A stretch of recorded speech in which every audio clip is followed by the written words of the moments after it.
You're listening to Wolf Spirit Radio.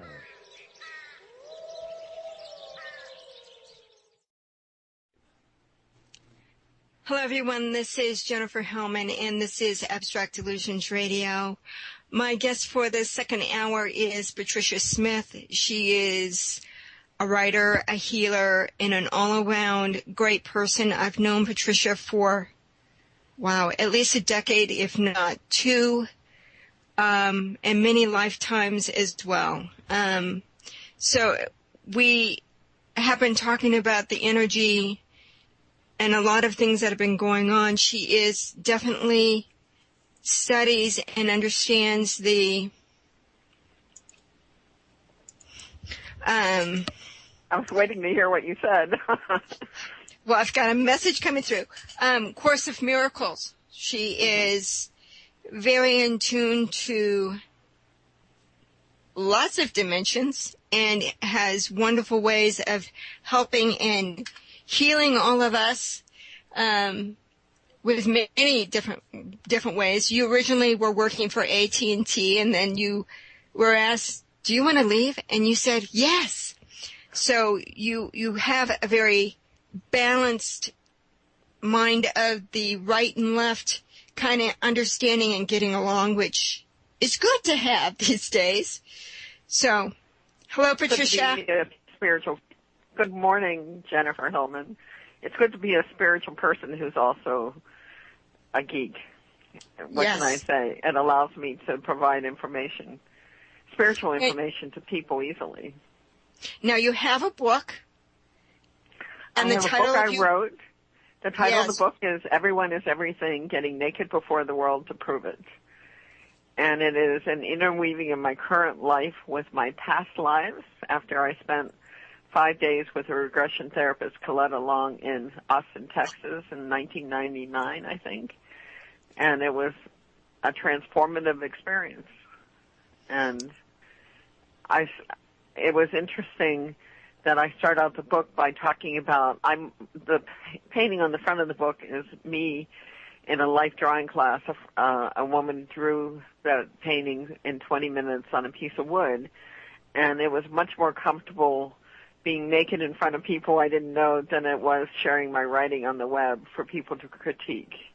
Because my writing is about my soul, whereas my body is just my clothing for this life. And it doesn't matter. Exactly. And you are a wonderful writer. So I'm glad that you got the book out. And you have another book in the making, I know, eventually. I have a book that will talk about my healing journey and all the different modalities that brought me to doing what I call Ask and Let God. And I have 30 questions I go through to work on me and other people that is just amazing how well it works. Not necessarily on everyone, but for the most part, it has worked. I mean, it was interesting. I worked on a lady who was one of the artists drawing me, and she had migraines. And I said, may I work on you? And she said, yeah. And she was abused by the fact that her migraines went away. And she was married to a chiropractor, or is married to a chiropractor. And what I did in 5 minutes made her migraines go away, whereas he was unable to. So. And it's something that you should definitely do at this time is give the name of your website.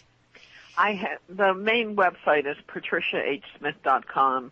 I also have everyoneeseverything.net. I have askandletgod.com, and I do healthy chocolate, so it's chocolateforbeing.com. If I can't have chocolate, what's the sense of being here? So I have many, many things going on. And I have a new one in development called, that it's not, I own the name of the domain, but I don't have it out there yet, that I'm working on a series of different things. I created a database that allows me to do numerology charts just by putting in the full name and date of birth. It does all the calculations and shares all the information I've collected over the years based on your date of birth. And it's just the coolest thing and it works on iPhones and iPads. And that's what I'm doing, is developing a series of spiritual databases that will allow you to do readings, because I have always found it's challenging to do readings because you deal out the cards, then you have to look it up in the little tiny book that comes with it, or the bigger book in some cases, and look it up. And what I have people do is just you put in the name of the card, and it all appears with various optional layouts. It's very, very cool and a lot of fun. So, do you have an idea of when that may be available? Hopefully sooner. Hopefully by the end of August, at least by October. I'm not sure. I need to deal with some legal ramifications of using people's decks on the web and see what I need to do about that. But I'm almost done developing all the readings, and I feel really good about that, and I need to move forward on it. So I'm just going to propose that you do it by your birthday.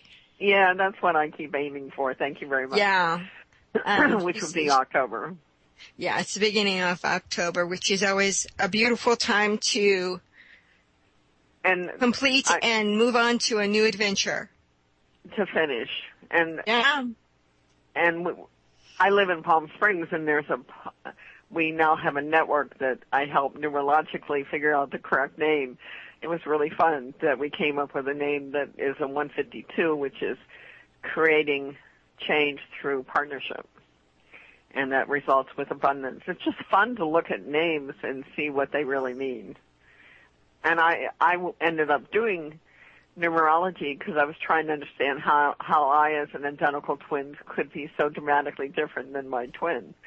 And what I finally accept is she was the sandpaper that made me know very clearly who I am versus who she wanted me to be. So, and you know, it's interesting that you should say sandpaper, because it's almost, and then you have a wood painting or painting on wood on your book, because it's like, it's kind of like sanding you down to your true essence. And that's part of what the nakedness is. I mean, if you can't be naked before the world, you're not showing who you truly are. Right. You're kind of hiding part of your truths, and there's no reason to do it anymore. It's very interesting, the energy these days of really revealing and being vulnerable. It is. And allowing you in the world and understand that it's okay. Well, I think it's really critically important that we make a choice as to what we want to do versus what we think we should want to do. And write it down preferably, because if we are not clear to ourselves, Spirit doesn't know how to support us, and Spirit will say, will she make up her mind, please? Will she stop changing it, please? Because Spirit can't help you unless you are very clear. And I have a lot of fun writing down clearly what I want in a whole bunch of different areas of my life. It was really the coolest thing. And then putting it away and letting Spirit work on it. And that's why I know at divine time everything will be in place. Right. And that basically is the book E Squared is basically saying. It's just on some of the things they say, give a time limit or else the universe will take their time. It's interesting, the same day you mentioned that book to me, someone else did. It was like, okay, I get it. I'm supposed to read this wonderful book. So I will get it at the end of the week. So. Well, it's interesting because at least right now, I got it for $2.65 on Kindle. I think it's and I don't know if they have. I'm sorry, what? I think it's $2.51 now, but no. Well, with taxes and all, it was $2.65. Oh, okay.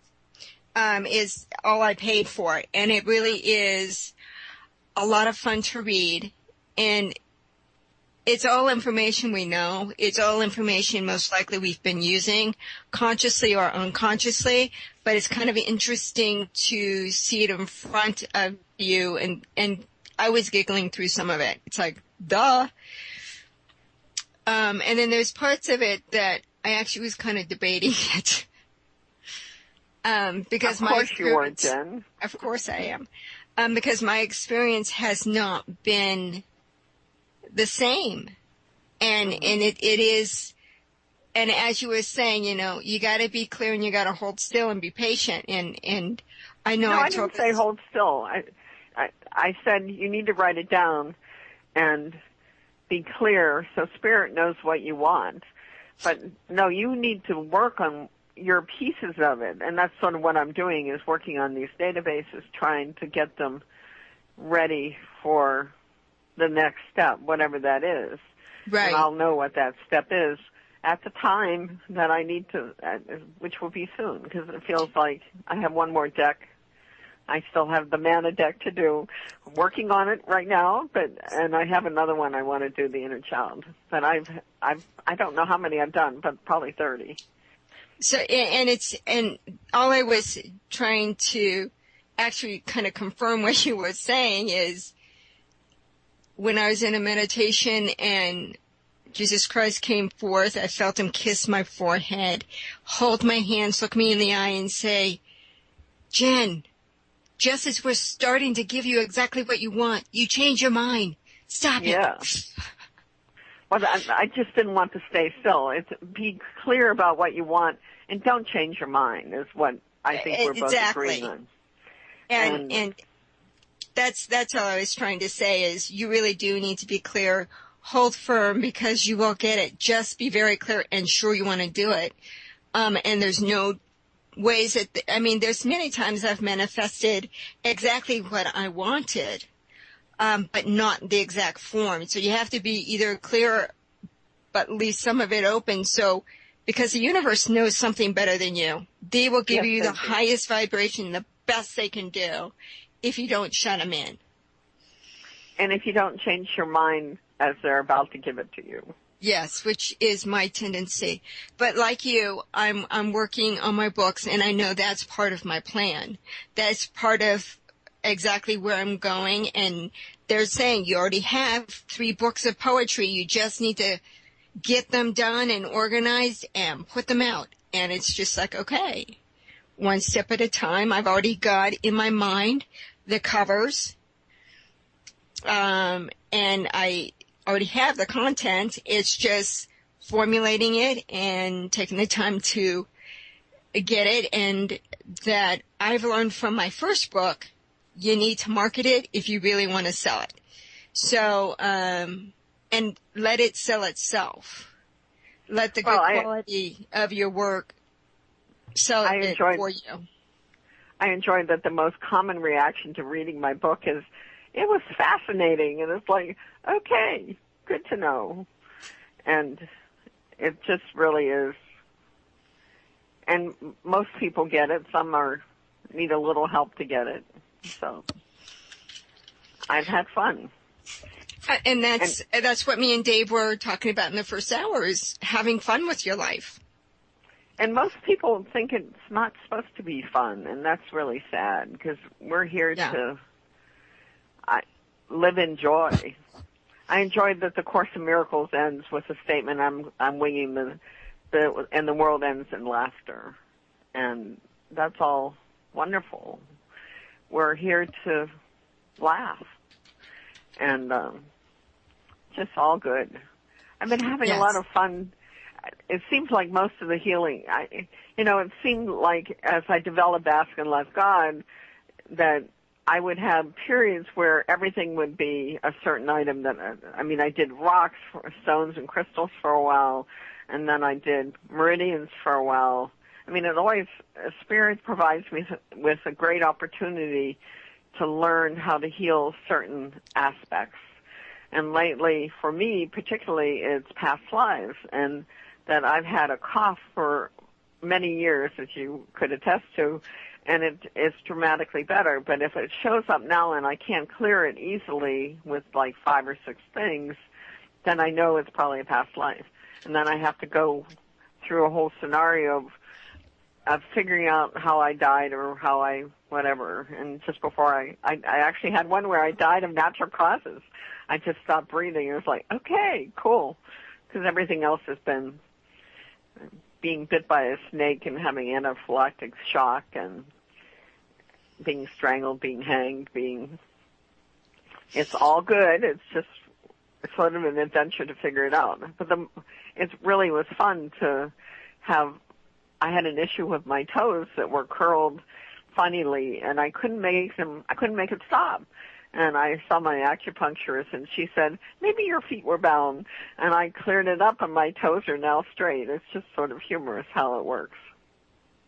It's very interesting. Well, it's, as you were talking about the past lives and things, I'm going, well, right now the energy is that all the timelines are collapsing, so you are going to have all these issues of the past life kind of bunching up on you and saying, hello. For us to, pay attention and understand everybody has a reason for them coming in. I mean, I literally and Patricia knows this, there are times that I will meet certain people and I literally relive the same life again, but I understand what is going on. So I can release it and say, okay, if I've learned the lesson and everything I need to in this past life and present life, let this person disappear. And literally within 2 to 6 hours, somebody's calling me, emailing me, saying, it's been nice, have a good life. I've had a series of recurring dreams. One involved years ago where I would be climbing up a bookcase to get out of a park in my hometown. And I realized that I'm here to learn through books. And as you know, books are really important to me. I also had another recurring one that it manifests slightly differently, but it came this week, that sometimes it's like I'm on the top of a hill and I'm trying to run away from someone, and I either ski down the hill or do a water park slide down the hill. But I can't escape because everyone who is there is part of my soul family, and they show up at the bottom of the hill no matter how fast I run away from them. It's really interesting how that showed up again after years of not having it. Mm-hmm. So I'm just saying dreams are, when they're recurring dreams particularly, you need to finally understand them. I had a dream for many years that if I tried to take care of someone I shouldn't, I would get up in the middle of the dream and go get a towel for them because they were a house guest and I forgot to give them towels, which makes no sense. But I almost fell down some spiral staircases when I was doing it once. And when I finally understood the meaning of the dream, I never had it again. Or if I did, it was a reminder, you're doing it again. You're trying to take care of someone that you're not supposed to. So. It is very interesting that the power of the dreams is really coming out. I mean, right now, Neptune is really, I know you're not into astrology, but Neptune is very active. So it's really very interesting that, at least for me, my dreams have been almost, okay, we're clearing out this. Mm-hmm. We just want you to acknowledge that you went through it. So I go, okay, check that off. And it's that's like, sort of what happens with the past lives. When I find out that something is going on from a past life, all I have to do is figure out what the past life is. I don't have to clear anything. It's just bringing that awareness up, and it clears. Other times I have to do other things, but for past lives, it goes away once you identify it.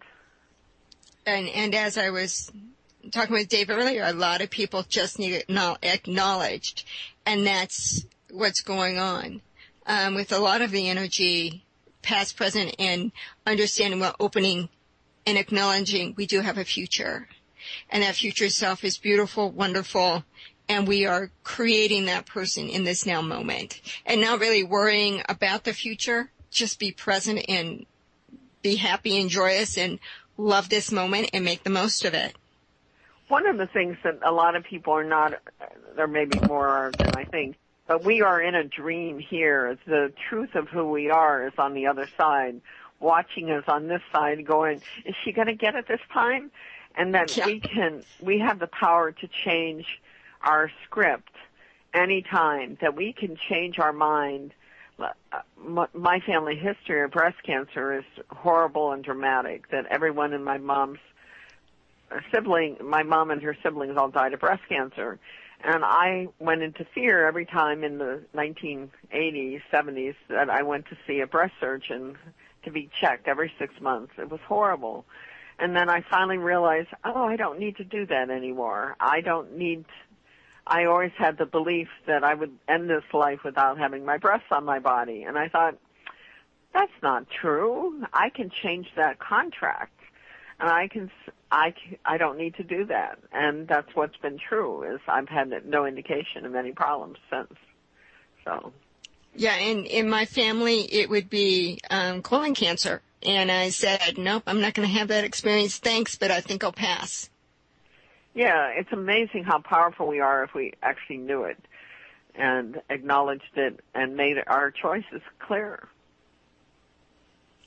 So it's really a really beautiful time if you understand the energy of what is going on. And acknowledging is a huge part of it. All of it. I mean, another dream that I had was listing all the choices that I've made. And the end result wasn't just what I wanted. And they said, okay, you have to acknowledge where you've been and learn those lessons so you know that's not the direction you want to go. So it's almost like a refresher course of, okay, this is what you've done. This is the contracts you have. Where do you want to go and what do you want to do? It's kind of like going through and clearing out the files of where you've been, where you are, and where you want to go. And saying, okay, in the past you wanted this. Do you still want it, or are we moving on to something else? Cleaning out house is always important.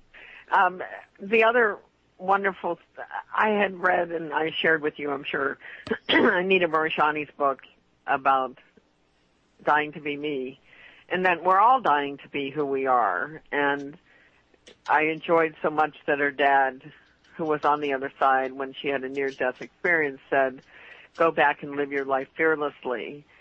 We have the option of being whatever we want to be. We just have to be very clear about what we want and write it down and not put up roadblocks all over the place to make it not happen. Yes, which getting in our own way is something that a lot of people have done. I can't have what I want because I have to do da-da-da-da-da-da. I have to have a degree in this and all that. And it's like, no, you don't. You can be whoever you want to be. It happens magically, mystically. That's part of what the Course in Miracles, you do a quantum, that you have something on the plate. And, I mean, there's a lot of books about the physics of miracles by Richard Bartlett. And you can just jump a track and move to a different plane. Yeah, and it really is.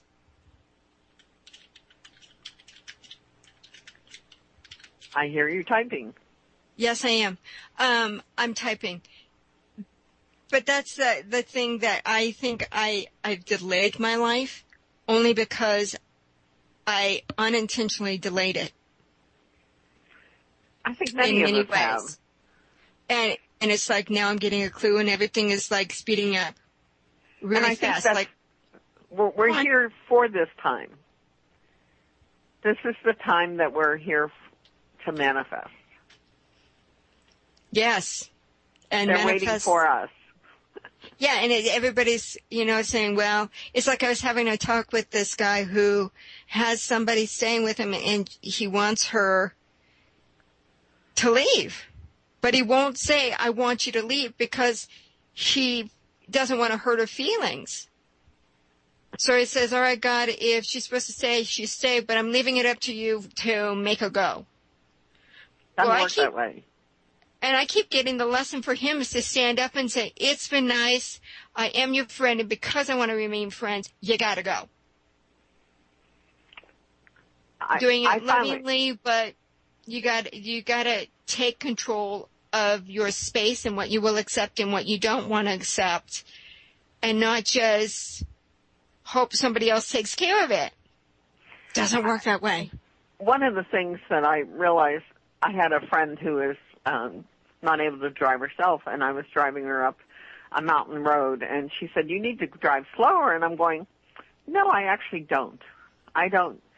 And what she wanted me to do was diminish who I was in an attempt for her to be comfortable. And I thought, no, I actually don't. And it was really empowering, because I've had a couple people tell me to drive slower on the mountain when I'm, in fact, very comfortable driving that mountain road because I lived up there for a couple of years. And for me to be less than the whole totality of who I am is just not right. So that's what I did. Yeah.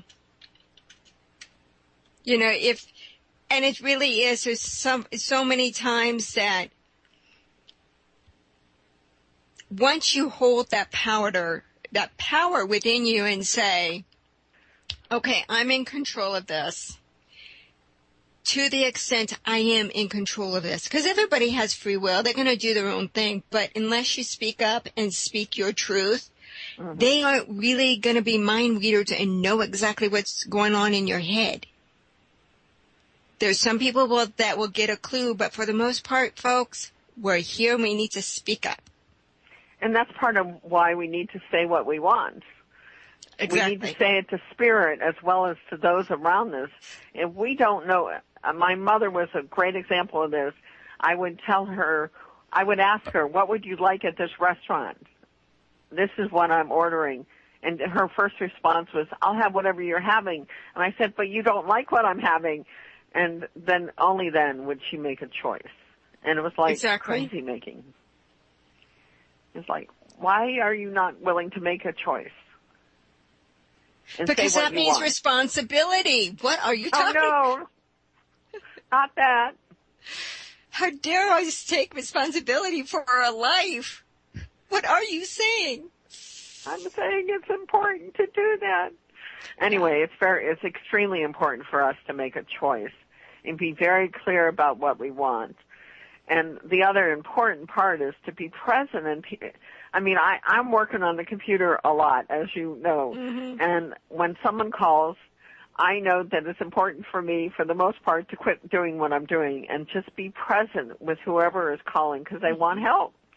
And it's just the most important thing is to be present and listen to what people are saying and not type on the computer. I'm sorry, that was rude. Anyway, for me to say actually, I was just telling Dave that his mic is on and we were hearing what he was doing in the background. That's what I was typing.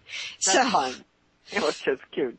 It's like, I'm not typing, I type often when we're on the phone, but anyhow, but it's important. As I say often, the most important present we can give anyone is to be present in their lives. Exactly. So that's what that word's all about. And it's a huge lesson these days that even the government needs to really do is pay attention and really give the citizens of this country their attention. Yeah, one of the things that I thought I would do at one point was do soul retrievals for corporations. Wouldn't that be fun? Because as I left AT&T, they gave me a great way to leave that I had some money to live on for a while.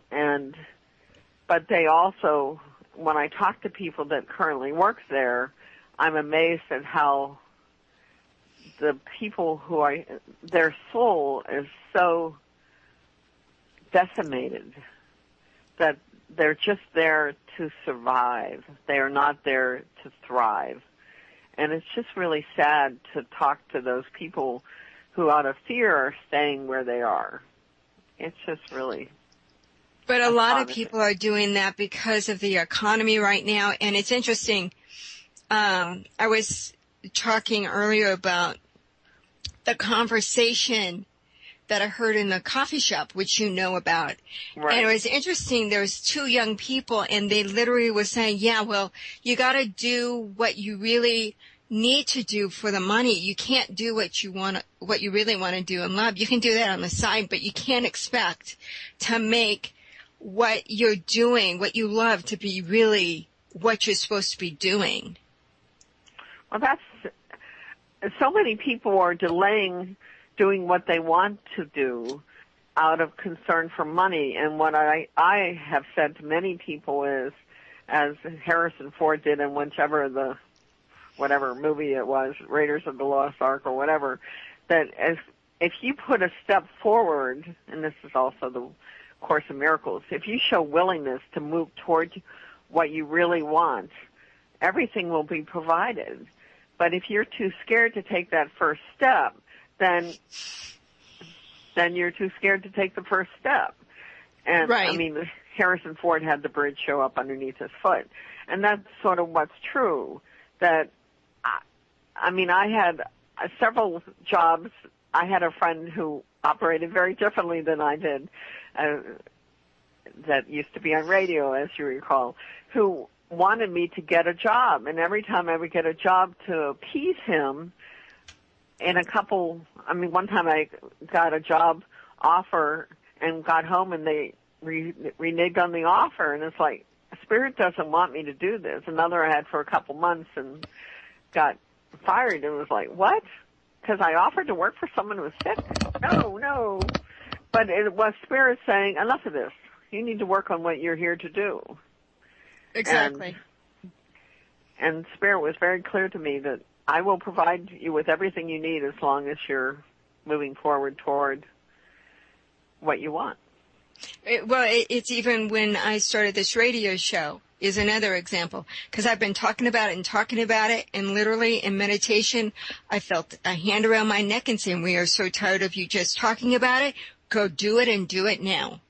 Sat me down in front of the computer, and I said, well, I'll write him an email. No, you're going to call him. And so I called, and 2 weeks later, I had 3 months worth of guests lined up and started my radio show. I mean, literally, it was just like a piece of cake to get the guests and I was so afraid of talking on air or really being able to speak, because I do have speech problems. Sometimes my brain and my tongue don't always connect. And, it's like, it puts me in a very vulnerable place, but I have screwed up majorly and laugh about it. And the guests laugh about it as well. They're understanding. Because we are human beings having we're spiritual beings having a human experience. Sorry. Yeah, and my human experience has given me times where everything doesn't, but I don't even want to say it's a disability. I don't even want to say it limits me, because it doesn't. It makes life a little humorous. It makes me very conscious of what I'm saying. It makes me work a little bit more to correct the situation. But I don't really want to think of having dyslexia as I do, or having the speech problems. I don't want to put limits in any way in what I do. Do you understand? Oh, you're talking to the wrong. Yes, I do. I understand. I came in with a speech problem that my twin sister didn't have. So people thought they diminished my value. I mean, there was someone who thought that I had cheated on a whatever those tests are that you have taken in school. They thought that Pam and I had cheated because our IQ points were one apart. They're going, she can't be that smart because she sounds funny. And it's like, and my mom had to come in as a fourth grade teacher and say, no, she's smart too.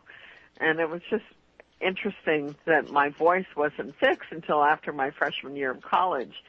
And it made me, I've always been smart, but it made me very clear that people who have difficulties are not their difficulty.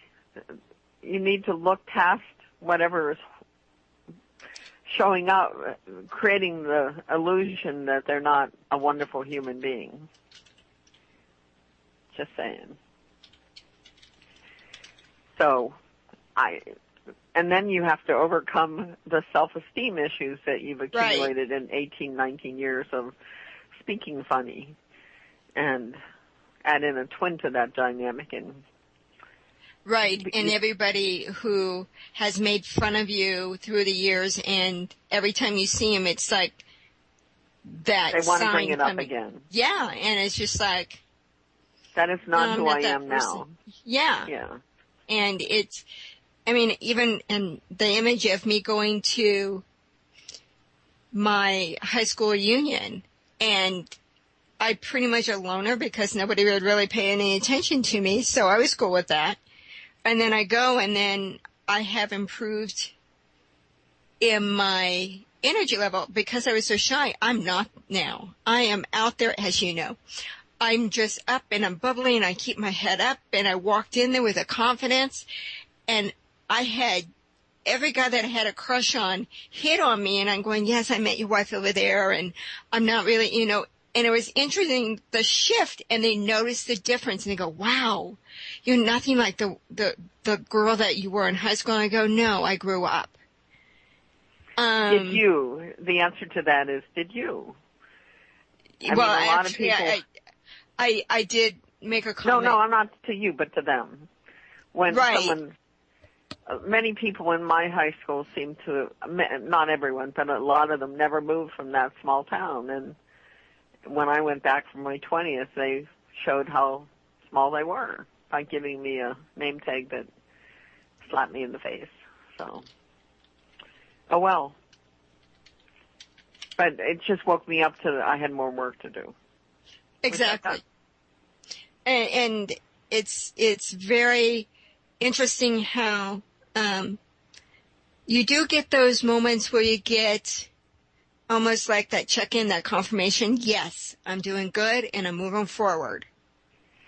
That is always good for anyone who's had some serious issues as a childhood, situations that happen, and you meet that person that's like, wow, you're wonderful and you're such an inspiration. And I know both of you and I have helped a lot of people, and it's nice to have that person that says thank you. And they do that little extra something for you that you weren't expecting, those little unexpected blessings and gifts. So it's like, yeah, we went through a lot, but, you know, we are an inspiration because we are doing what we're doing. We didn't let those limitations hold us back. We grew from them. It was interesting in my job at AT&T, someone admired who I had become and said, how did you become you? How did you learn how to do this? And the answer is always, you follow your individual path, and no one can become you. And I enjoyed someone saying, I had to be myself because all the other selves were taken. Such a wonderful way to look at it. I know I can't being a twin, I could not be her, and she couldn't be me, and she couldn't understand who I became, and that's okay. She does now, but it's all in divine order that I had to be challenged to become who I am. I had to be separate from being identified as a twin to become me, and that worked for me. Yes, and we are all, I think we all have one of those mirrors to keep us on track to move forward in some way. Being a twin, you can choose to be like that person, or you can choose to not be like that person, and I made the choice not to be like exactly. I've had, being the youngest of 5 kids, it's like we were always compared one to the other, especially even in school because we had similar teachers. And I remember in first grade, Mrs. McKibben, she came up and she says, oh, another Hillman. Are you like Patty or are you like Betsy? And I said, no, I'm Jenny. I'm just Jenny. And she goes, that's perfect. I'm so glad you're just Jenny. Wow. It's amazing the power of words and the power of I mean, people that say, I'm dying to do that, it's like, no, you need to say, I love doing this.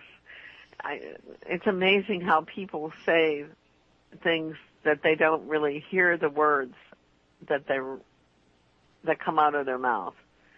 It's just, or they don't understand the power of the words coming out of their mouth. Well, that's a better way to say it. We are very powerful when we state what we want, and it's important that we are very clear, and it's important that we don't muck it up. And change your mind. That would be a better way of saying it, but I like muck somehow. Muck is good. Making a mess of it is good. Getting in our own way. Getting in our own way. And that's a lot of it. And I see it. It's just like, that's one reason why I think they helped me create the I-knob, which is individual notion of being. Because in each moment, you are deciding exactly how you're going to be. But making this up when I was in a relationship, and I asked, why did the relationship become such a mess? And at the end of the relationship, I became insecure, nagging, obsessive bitch. And when they decided that, they gave me that.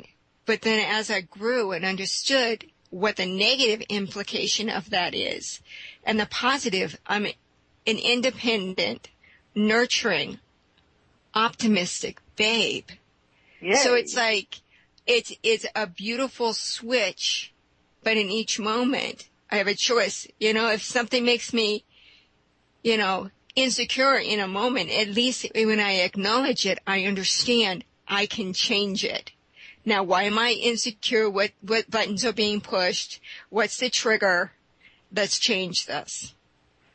Right. Go on. What is, often people who attack us are mirroring their own issues. And it's just interesting how when people, and it's hard when someone attacks you, you feel like, if someone had said I had no personality, which I knew wasn't true, but it was like, what? How could someone say that to a dear friend of mine? And then I realized he's mirroring an issue for himself. That whenever anyone attacks, it's about them. It's not about you. And it's really hard my favorite Course in Miracles lesson is, in my defenselessness, my safety lies. I know I don't need to do anything when if someone attacks or thinks I'm crazy or whatever. That's their problem. It's their issue. I don't need to explain myself anymore unless I want to, but I definitely don't need to defend myself. Exactly. And exactly. If you can't be with me, then go somewhere else. And right. If you can't really be present and you're just giving me lip service and you really aren't following through with what you were intending, that's fine, all and good, but yeah, time for you to go bye-bye. And stop wasting my time with something I often say, if you don't love and like me, go somewhere else. Are you laughing at me? No, I'm actually, that's a much better way than the way I usually say it. It's not quite as blunt as I can be. And I finally have written down that I only want to work with people who love and like me, because I can love anyone, but I don't have to like them. And it's amazing how people fall away when you do that. It's really quite cool to know that. Yes. Because they're not ready for who you are, for whatever reason. So, but I will not diminish my light to match yours. And there's no need. Because no need. It's interesting then, because that brings up a question for me, which is, if you weren't at the same energy level, why did you attract them in the first place? And the answer is, they're like bees, are like mosquitoes are attracted to light, like insects are attracted to light. They're attracted to the light, but they can't sustain themselves. They're getting burned by touching the light.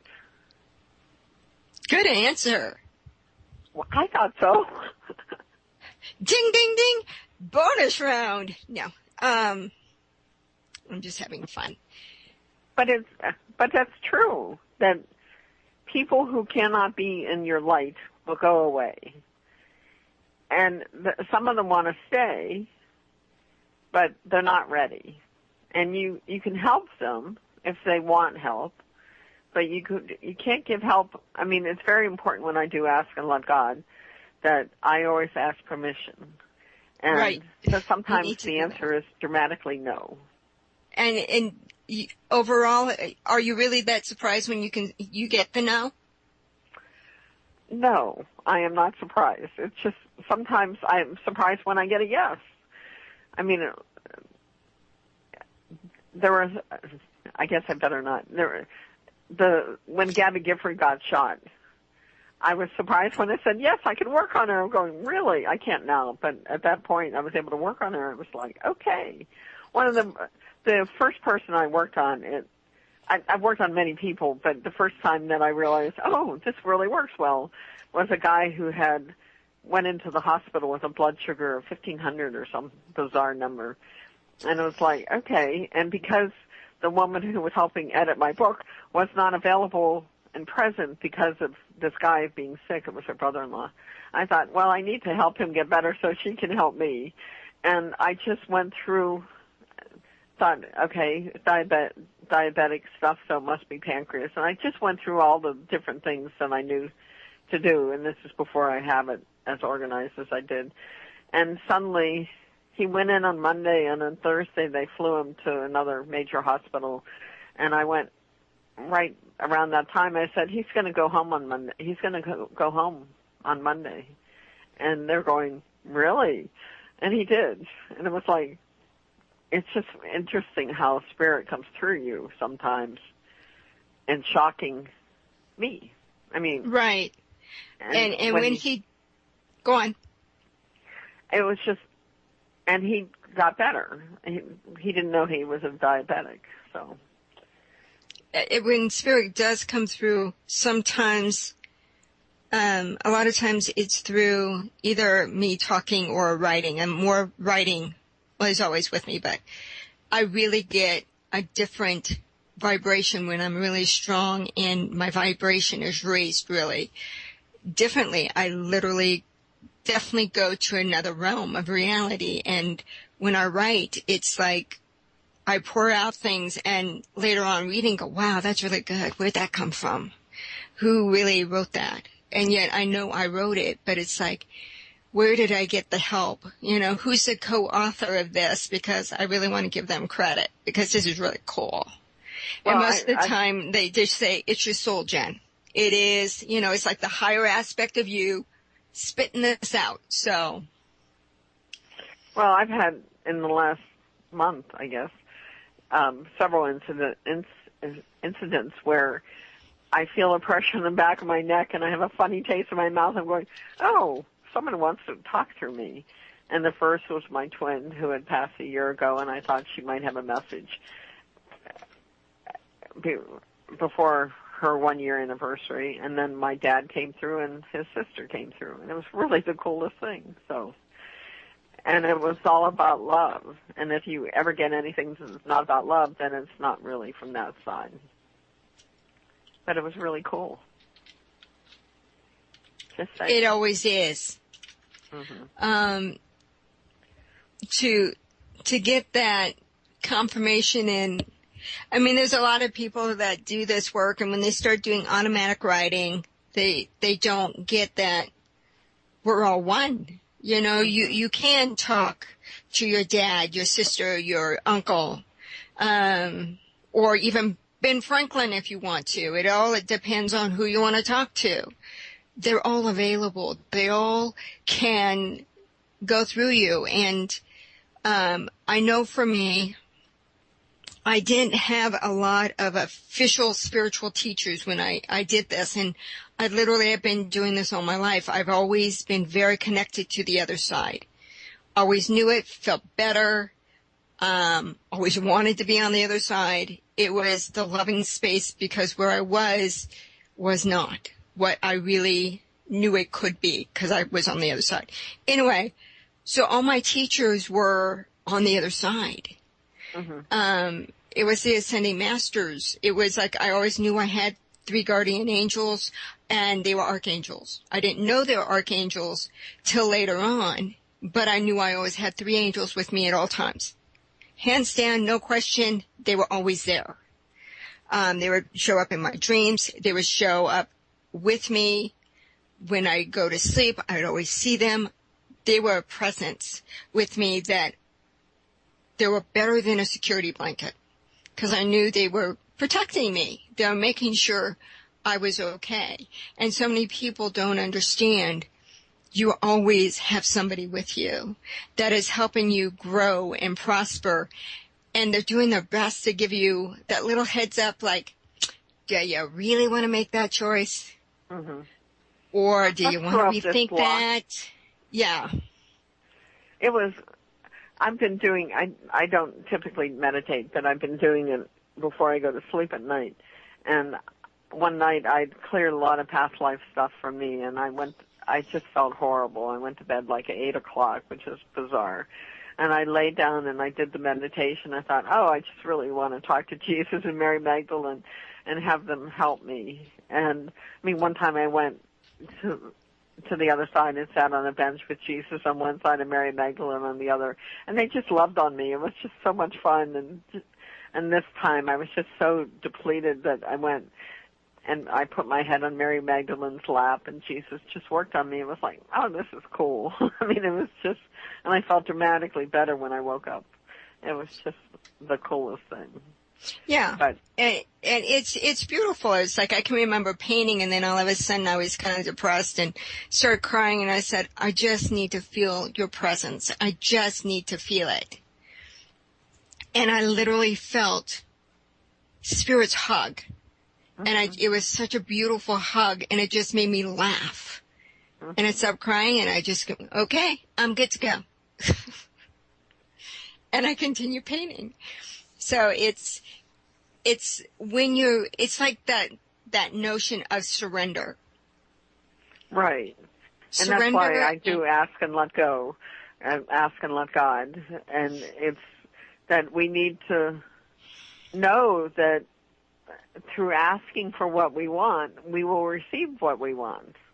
And that's part of the joy of doing this work, is knowing that if I'm clear about what I'm asking for, and that's what I have a database for doing that work, it works. It's really cool. So, and it's interesting how I've incorporated a bunch of stuff over the years that I've learned how to do. But the last one is atonement, which is I accept the atonement, and this is from the Course, I accept the atonement for Jennifer Hillman that Jennifer's issue, whatever it is, no longer exists, bringing her inner peace. And that's really what we're here to find, is peace. Exactly. And know that everything is divinely, because who we are on this side is just a tiny piece of the totality of who we are on the other side. We're over there in this huge energetic presence, and we're having a lot of fun, and we're many different places at the same time, because I always picture our spirit on the other side as a disco ball with very many facets of the mirror ball coming into various manifestations on this side and other dimensions as well. Yes. So with that, we're coming to the end of the show, and I want to make sure you give your websites, the title of your book. My main the one that collects it all, is patriciahsmith.com.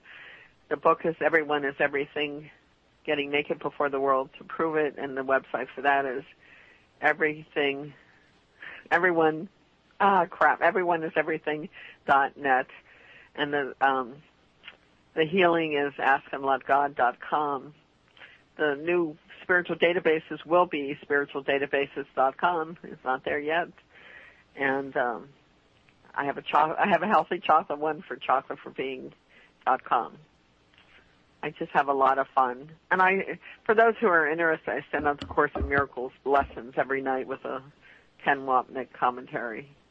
Just email me at patricia@patriciahsmith.com, and I'll add you to the list. Or sign up on patriciahsmith.com. All good. It's all good, and you are a beautiful soul who has blessed my soul for eons now. Yeah. And we originally met when I was taking a class in electric magnetic field balancing, and you were there, and we worked together then, and you helped me learn the process, and you've been helping me along the way, and such a great person to know and see you grow as I've grown. And so with that, many blessings, Patricia Smith. I thank you very much on the very short notice to come on, but I knew welcome. That's the best way to do it. Last minute. No. I'm not as nervous. I'm doing just fine. You're doing I had beautiful. a wonderful time. And you're doing great. Have a wonderful day, Jen, and blessings on your audience. Thank you very much. Have a wonderful day. Thank you. And this is Jennifer Hillman in Abstract Illusions Radio.